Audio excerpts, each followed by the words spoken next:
Mga katiwala, good morning po sa Gabos, good morning sa satuyang mga katiwala na nagdadangog digdi sa Radyo Veritas Legazpi. Good morning po.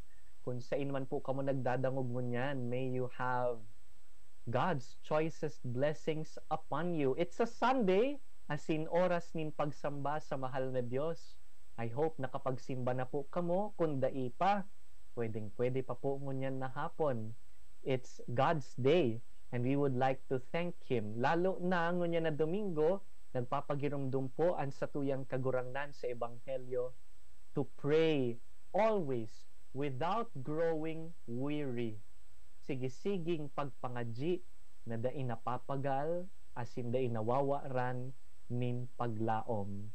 Mga katiwala, magayunon po ang satuyang mga babasahon this Sunday. It speaks about our faithfulness in prayer. And later, madadangog ta po ang paghurup-hurup kan sa tuyang namumutan na obispo who yesterday celebrated his 47th anniversary as a priest. Happy anniversary po, Bishop Bong.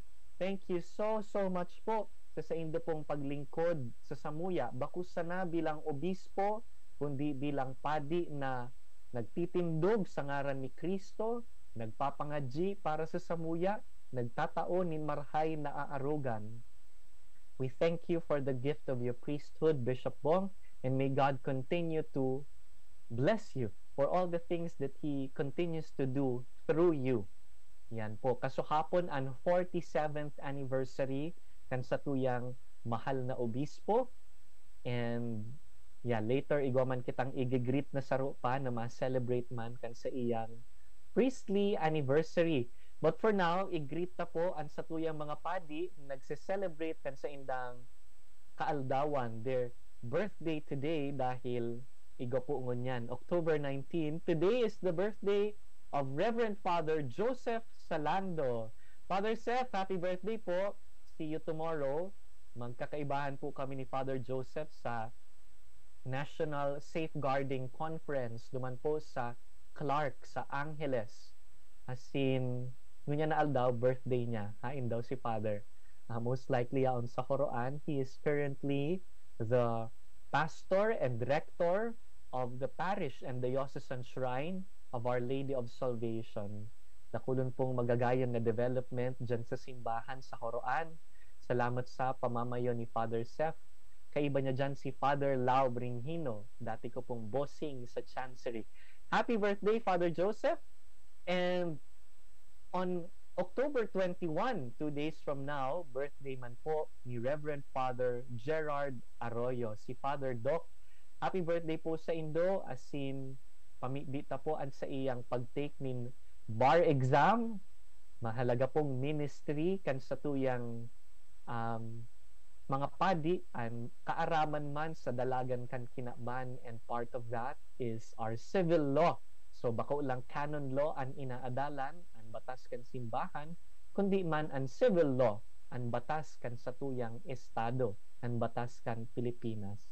And we are thankful for Father Gerard, ang sa kuyang parish priest nyo niyan, si Father Neil Aranas, sa man na abogado, and everyone who are sharing their gifts about their legal expertise sa satuya po na simbahan. Tama-tama po dahil sa ebanghelyo ngunyan, igwang hukom, pero maraot na hukom. So, ipangadjita po ang gabos na mga hukom sa Pilipinas na lugod magin marhay. Mga hukom na mabuot, mga hukom na kaapil kan mga dukha, mga hukom na sinusurug ang hustisya. Mga katiwala, we also have yesterday, sabi ta kasubago, priestly anniversary ni the Bishop Pong and ni Father June Barquez. Si Father June, yaon po digdingon yan sa St. Raphael the Archangel Parish, Legazpi. As in, sa aga, October 20, iyuman po ang priestly anniversary ni Monsignor Crispin Bernarte. Magigirumduman na last week, October 12, kaka-birthday lang din ni Mons, kasabay ni Father Atoy Recto. And tomorrow, iyoman po ang priestly anniversary ni Monsignor Chris Bernarte. So kaibahan mi din po siya sa National Safeguarding Conference tomorrow, and duman pala ma-celebrate sa Clark ning anniversary si Mons Chris. See you this afternoon, Mons, and we also thank you for the gift of your priesthood. Thank you for serving the diocese.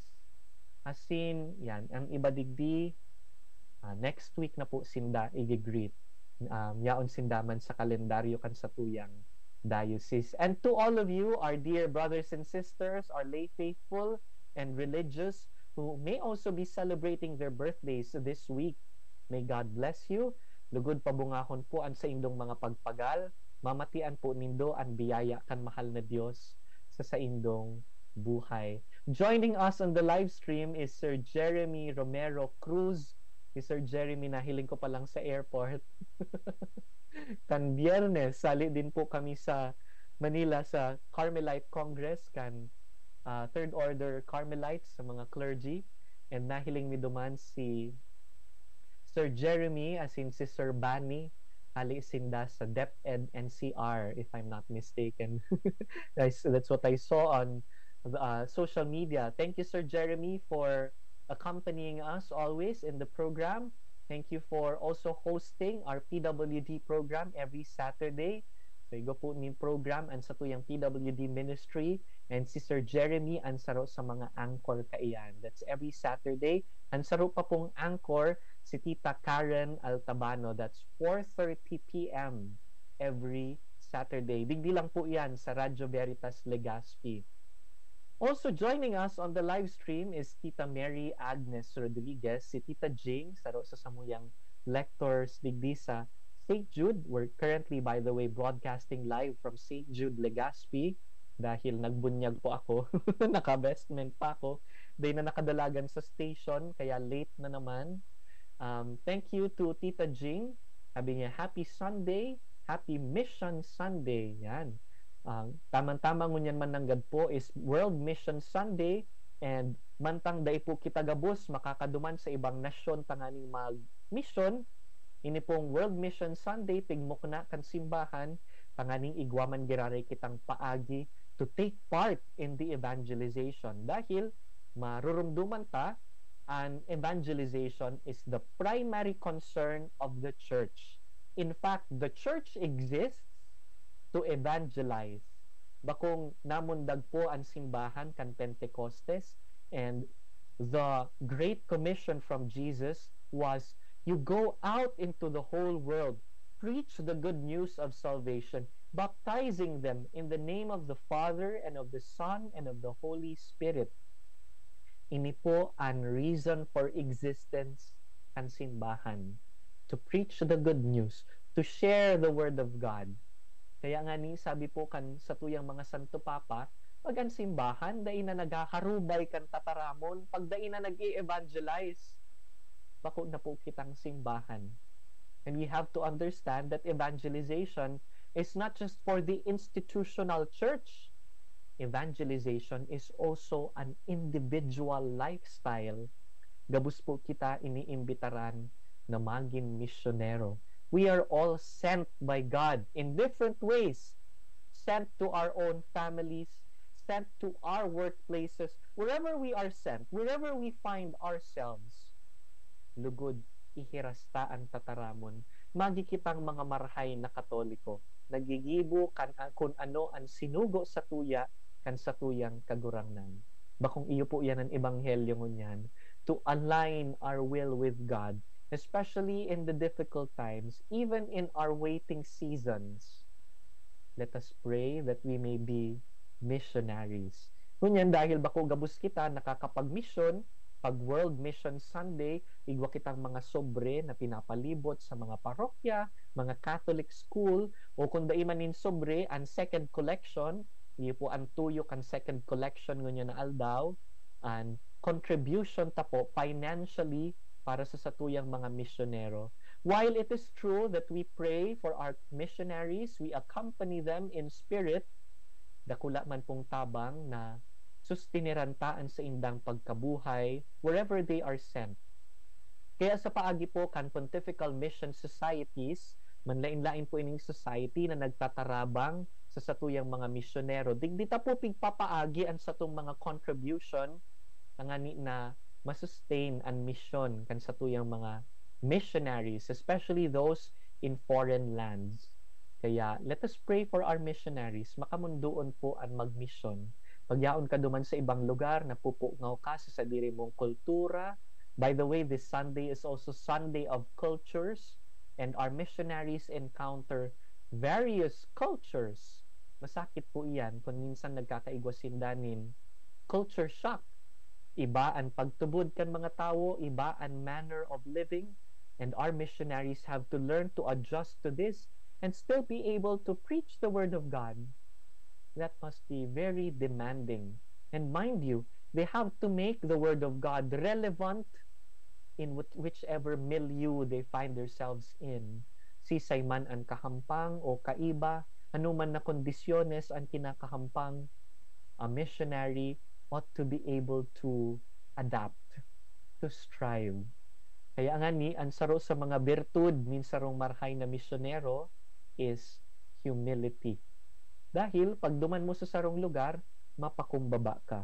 Hahalion ang gabus mo na mga preconceived notions, hahalion mo ang sa imong mga biases, gabus na mga sadiri mong agenda, and you listen to the Word of God.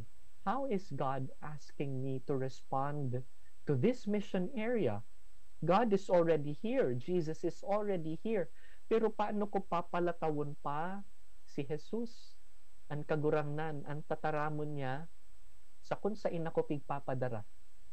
And this is very beautiful dahil totoo ini, bako lang para sa satuyang mga foreign missions, kundi para man sa satuya, kita na mga araw-aldaw na nagmimisyon, sinusubol man kan mahal na Diyos sa manlain-lain na paagi, digdi sa kung saan yaon kita. To be sent on mission is to embrace an attitude of humility.